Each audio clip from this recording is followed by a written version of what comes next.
All right, we're going to talk about appositive phrases. They're very simple to do and incorporate in your writing. So they really are just phrases that describe a noun. They often begin with the articles, the, a, or an. So we know articles, we've memorized them, right? So these noun phrases often begin with an article. For example, Currents, a backwards flash fiction story, is about a tragic day at the beach. So if we think about they describe a noun, right? Currents is a noun. It's the name of the short story. So a backwards flash fiction story is describing currents. It's surrounded by commas because it's not essential to the sentence. We can remove this and still have a complete sentence. Currents is about a tragic day at the beach.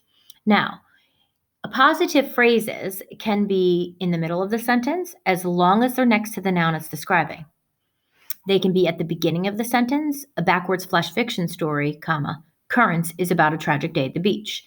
The key is it just needs to be next to the noun it's describing, or it's considered misplaced, like it's in the wrong place in the sentence. That's the deal with phrases and clauses. They need to be next to what they're describing. The final way is you could have it at the end.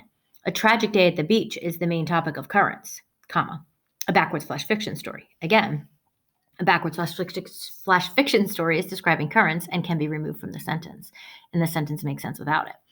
Doesn't really matter where you put them. I tend to like them most often in the middle. I think they flow better that way, but that's personal opinion. So let's talk about the fact that they don't always have to start with articles.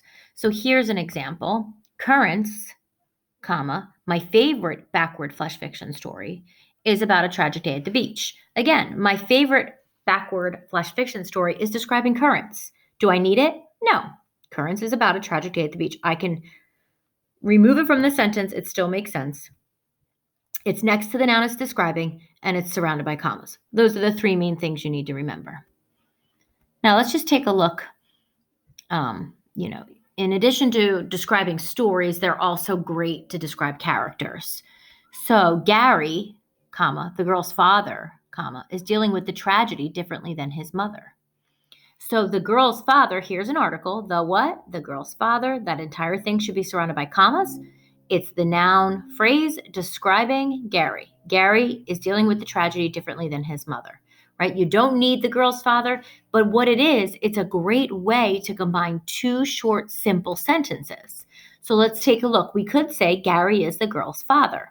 We could also say he deals with the tragedy differently than his daughters. So taking a positive phrase to describe Gary is an easy way to join these two sentences.